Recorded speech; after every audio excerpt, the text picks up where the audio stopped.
Так, всем привет! С вами снова я. Сегодня я не в деревне.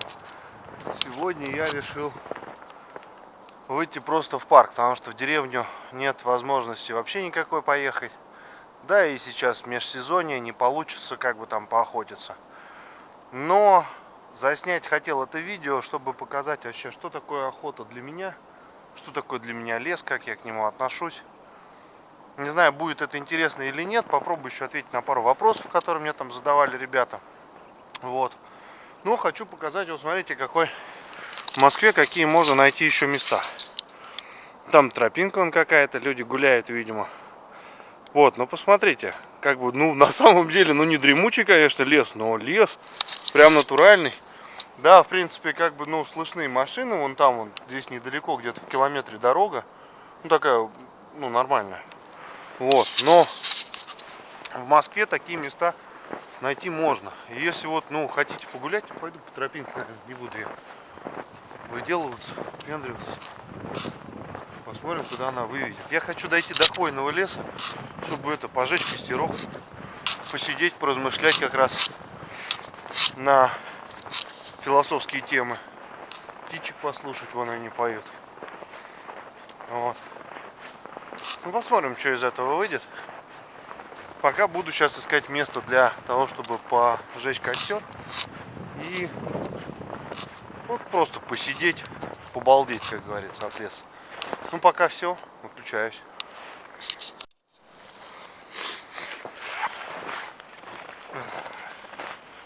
Не знаю, по-моему, меня видно. Нашел небольшое местечко такое, ну, где, собственно, хочу пожечь небольшой костерок и заодно рассказать, ну, что-то интересное, а может не очень, не знаю. Сейчас вот это лишнее все, это будет мешаться. Ну, для начала, чтобы вообще было как-то поуютней, хочу выложить костерчик. Для этого делаю вот такую, ну как сказать, ну, очистил землю от снега, делаю такой настил из подручного материала, потому что в противном случае, если настил не сделать, угли будут падать на снег, снег будет испаряться и паром будет тушить костер. Он будет так дымить, тлеть, но гореть толком не будет. Поэтому я делаю настил. Вот. Сейчас, прошу прощения. Не знаю, насколько это интересно. Вот что, ни хрена не видно, как я это все делаю. Давайте так, я сейчас выложу это барахляндию. Выложу, собственно, сам костер. Потом покажу, как он загорается. Мне кажется, это будет интересно. Вот. Сейчас минус 10. Время 12. Я в Москве. Блин, вот это Москва. Я сам оказался в шоке. Здесь реально что-то горы какие-то. Ну, горки я имею в виду. Там дети катаются. Все такое, ну, полудикое. Я не знал, что здесь такое есть. Но оказывается, здесь лесочек-то, который рядом с домом фактически, где живу, надо изучить. Потому что здесь очень интересно.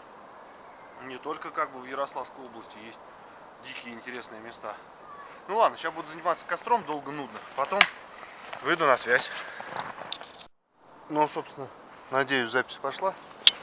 Сейчас посмотрим, что я тут обустроил себя. Ну, собственно, вот место, где я буду сидеть. Вот там рюкзак лежит. Вот он. Да. Так, а вот, собственно, место для костра. Вот, я тут дров чуть-чуть принес. Но это на одно название, смехоторика, конечно. Это не дрова. Я просто не собираюсь сидеть долго, как бы. На ночь это, естественно, не хватит. Это даже, в принципе, так на чуть-чуть не хватит. Ну вот, сейчас попробую показать настил.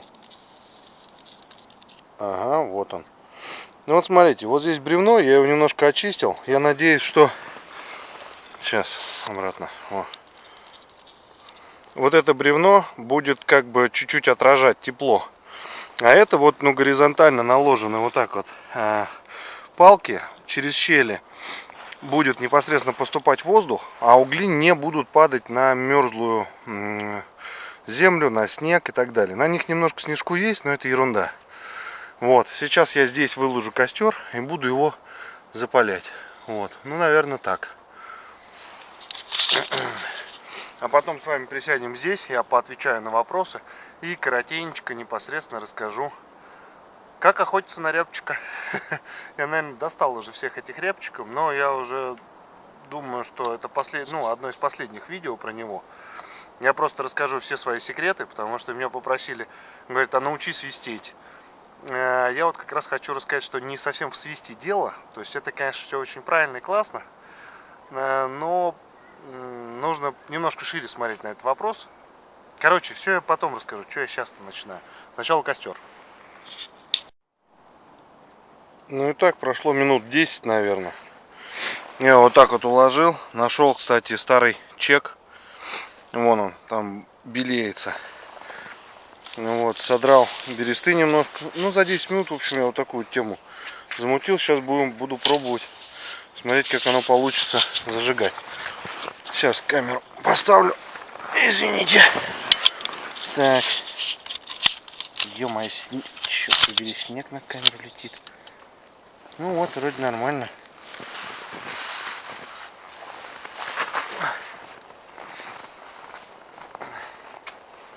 Не знаю, получится, не получится с первого раза.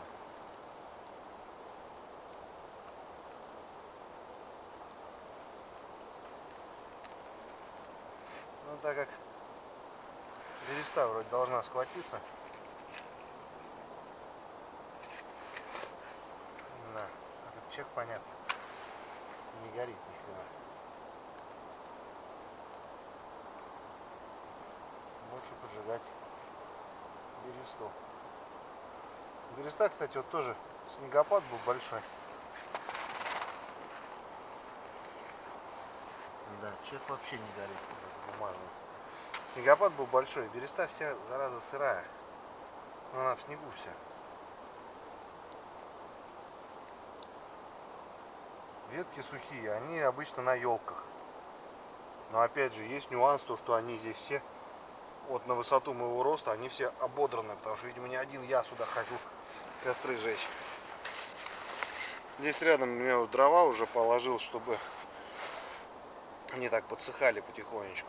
Ну, посмотрим, сейчас может разгорится что-нибудь.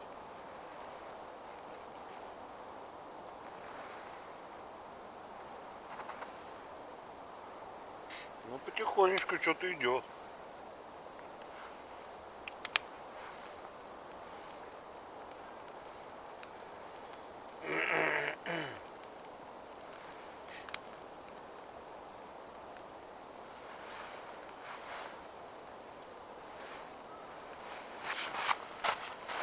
Ну, собственно, вот, все получилось, все горит. Шипит, конечно, как бы, потому что, ну, пара много. Снег везде тает. Но уже так более-менее можно сказать, что горит.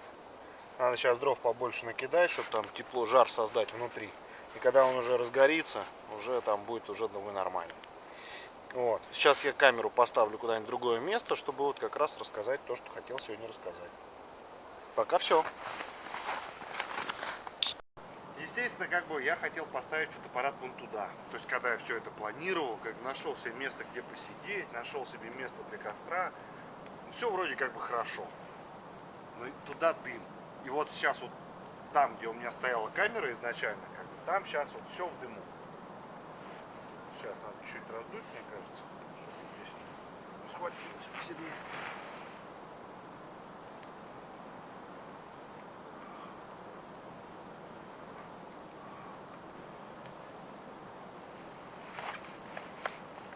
Конечно, костер еще не разгорелся до такого состояния, что прям полыхал, но с другой стороны, вот, ну, тепло уже тепло, нормально. Вот что хотел сказать, это то, что люди, которым все об охоте думают почему-то так, что, ну, все когда-то ходили в тир, все стреляли по мишеням, по железным уточкам, зайчикам и так далее. И когда это железное, это сделать просто. Ну, это действительно просто. Ну, берешь, как бы, по железяке стреляешь, попадаешь. Тебе дают за это приз и шарик. Это здорово. А теперь люди начинают думать об охоте. Им кажется, что вот они заходят в лес, вот животное, они наставляют на него ружье, и дальше они вот размышляют, а как бы я смог выстрелить или не смог. И понимают, что им становится жалко зверя, и они говорят, что ну нет, все охотники придурки, и они не могут этого сделать. То есть им не жалко этого зверя, да наоборот, очень жалко. Действительно очень жалко, но мало кто понимает, а какая работа была проделана до этого момента. Ведь человек выбирал себе ружье, учился из него стрелять, учился снаряжать патроны, учился или выбирать патроны, учился манить зверя, выслеживать зверя, добиваться его и так далее.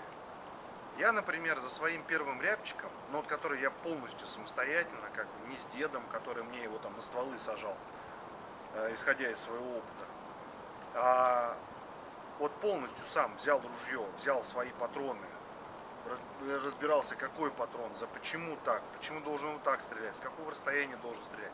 Взял свои мамки, пошел в лес и добыл своего первого рябчика, я за ним ходил год. Может, кто-то сейчас посмеется из опытных охотников, конечно, что это что-то ты до хрена ходил. Но я говорю о сознательном рябчике. Не тот, на который там вот он спорхнул, я там что-то его подманил и стрельнул, когда гулял по лесу. А сознательно пришел в место, где я его вроде как видел, выбрал место, подманил и так далее. И это вот это очень такой момент, когда ты год готовишься к этому моменту. Ты целый год ходил за рябчиком, и вот наконец-то ты добился того, что ты на него смотришь из стволов. В этот момент тебя обуревает и охотничий азарт, и в то же время жалость к зверю. Это, конечно, это присутствует. Но ты берешь волю в кулак, и нажимаешь на спусковой крючок. И если ты дичь добился, то, конечно, здесь и охотничья радость и так далее. И вот не стоит забывать о том, что охота — это не кайф выстрелить по живому. Вот именно поэтому я не понимаю охотников, которые по лицензии приезжают и бьют 7 лосей. Я не понимаю охотников, которые приезжают, например, на фазана на ферму, оплачивают себе 5 фазанов и им их выпускают, и вы по ним стреляете. Вам вот действительно интересно выстрелить по живому? Тогда вам, по мне, так надо еще разочек сходить к психиатру и посмотреть, вам вообще правильно лицензию на оружие дали? Вам нравится стрелять по живому? Вы в себе люди. Мне, например, нравится как раз перехитрить зверя, добиться его, пойти в лес, найти рябчика, подманить его, заставить, чтобы он пришел, и вот только после этого я позволяю себе в него выстрелить, чтобы добыть трофей, который я потом или съем, или использую шкуру там для чего-то и так далее. То есть просто так выстрелить и бросить, это вообще, это верх цинизма, это делать ни в коем случае нельзя, и я так, например, никогда не делаю. Если уж зверя добыл, будь любезен, либо его съешь, то есть зачем ты это сделал, либо его съедай, либо ты идиот, раз ты выстрелил по-живому. Белка шуршит, кстати. Ё-моё, Москва! Я даже не знал, что здесь вот так вот можно прийти в лесочек, пожечь костерок, съесть бутерброд рядом с костром. Классно. Теперь, по-моему, один из моих, я не знаю, подписчиков, не подписчиков. В общем, парень, по-моему, зовут его Денис, оставил комментарий. Вроде как, он говорит, не понимаю, что ты там так в видео убиваешься? Когда рябчика третьего подстрелил в первом видео. Я говорю, да я, понимаешь, говорю, хотел двоих, а взял троих. Я считаю, что это лишнее. На что он говорит, там типа, блин, ну загадывать результаты охоты, это вообще неблагодарное дело. Вот, Денис, я хочу как бы, чтобы ты меня правильно понял. Сказал, что я прокомментирую это дело в следующем видео. Вот комментирую. Хочу, чтобы ты меня правильно понял. Я не... Когда я иду в лес, я, например, говорю себе внутри, что мне достаточно было бы двух рябчиков. Было бы здорово, если бы я добыл двух рябчиков. Мне на супчик, например. Мне там на жаркое. Двух рябчиков было бы достаточно. И когда, собственно, я прихожу в лес, добываю двух рябчиков, я обычно останавливаюсь. Но вот третий рябчик, он вылетел вот так вот, я его не выслеживал особо, он просто так прилетел, потому что любопытный. И, грубо говоря, я его подстрелил, ну, немножко, скажем так, лишним. Ну, то есть он мне не очень нужен был. И поэтому я дальше не смог с собой совладать. Не смог совладать как бы вот с этим охотничьим азартом, надо добыть еще. И взял третьего, а это немножко лишнего. Я вообще считаю, что небольшой недобор лучше, чем перебор. Вот взял-то я все правильно, по закону, но чисто вот со своей точки зрения, наверное, он был для меня немножко лишним. Хотя бульон получился более наваристый. Ну, сильно, конечно, я из-за этого не буду больше, наверное, убиваться, но все-таки факт этого был. А, наверное, вы, Денис, имели в виду, что, я добуду двух. Вот это вот реально, Денис потом прокомментировал мне, что, для остальных слушателей, Денис мне потом прокомментировал, что, говорит, неблагородное дело загадывать результаты охоты. Конечно, неблагородное, это потому что это понты. Я сейчас пойду добуду двух рябчиков. И вот это понты, они абсолютно бестолковые, ненужные. И действительно, я так не делаю. Я обычно иду, было бы здорово добыть двух. То есть мне больше двух не нужно. Двух добываю, успокаиваюсь. Конечно, хочется, наверное, еще, но не надо. Надо и лес поберечь, и лишнего тоже не надо. Вот Господь послал двух, как я и хотел. Вот этого достаточно. А так ходить, долбить до тех пор, пока у тебя патроны не кончатся, это не по мне. Вот поэтому тогда я и немножко горевал. Не могу сказать, что сильно горевал, тоже рисоваться не буду. Вот примерно, Денис, вот у меня вот такая вот философия. Надеюсь, я понятно рассказал. И вообще, честно говоря, вот это все дело началось, мне очень понравилось, что такой отклик в сети у людей я нашел. Что вообще-то люди там спрашивают, когда будет следующее видео и так далее. Значит, кому-то это интересно, кому-то это нравится. Мне это очень понравилось, очень импонирует. Я, конечно, продолжу снимать, потому что мне это понравилось. В первую очередь снимаю для себя. Вот так вот взять в лес съездить, отдохнуть, по правде сказать, это здорово. И я, наверное, буду продолжать так делать. Вот сейчас я бутербродик разогрел.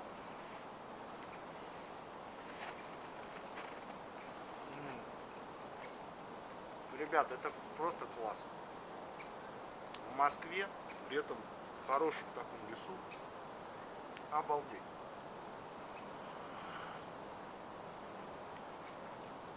Получился как небольшой поход, вообще на несколько часов. Минус 10 с костерком. Тепло, хорошо. Замечательно. Кстати, про отклики в интернете. Написали даже ребята, которые занимаются, я так понял, ножами. Итак, даже нашлись, говорю, ребята, которые занимаются, как я понял, ножами, говорят, давай мы тебе дадим ножи на тест.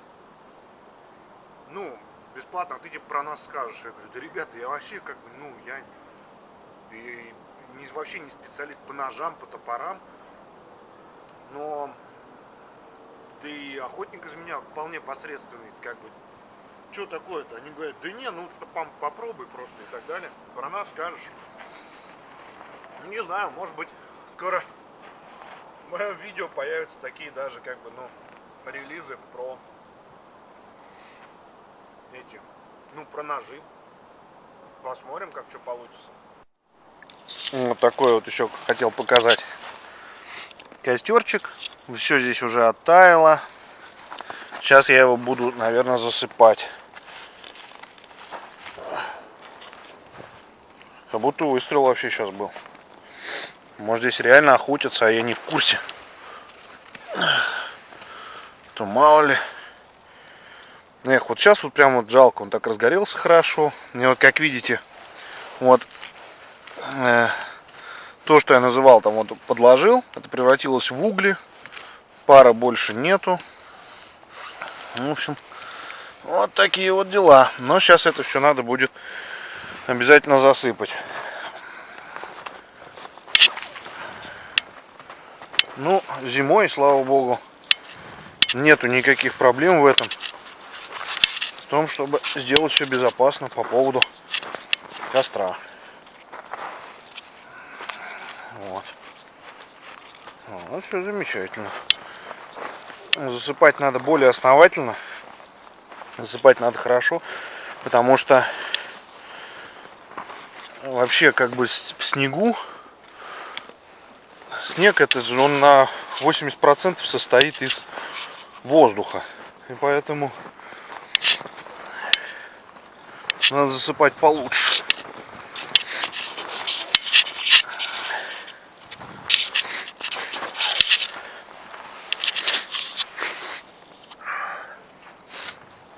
Вот. А вот там вот, собственно, вот, не знаю, видно, не видно. Ну, вот так бревно упало на остатки елки, по-моему. Вот. Вот туда я ставил сначала камеру, но туда, естественно, был дым от костра. Поэтому я переставил его туда на сучок. Вообще, как бы вот такой вот поход даже не выходного дня, и даже походом не назвать, а просто прогулка по лесу с костерком. Мне она очень понравилась. Я всем вот желаю вот так вот сходить разочек хотя бы. Ну, кто любит походный отдых, кто любит вообще природу, лес, попробуйте. Мне вот опыт очень понравился. Ну и надеюсь, вообще видео было как бы интересным. Хотя, что-то я сегодня, мне кажется, дал маху. Ну, попробую сделать видео коротеньким. Просто как засветиться. Но надеюсь, может быть, в следующий раз я что-нибудь более интересное расскажу. Всем спасибо. Все было прикольно. Пока.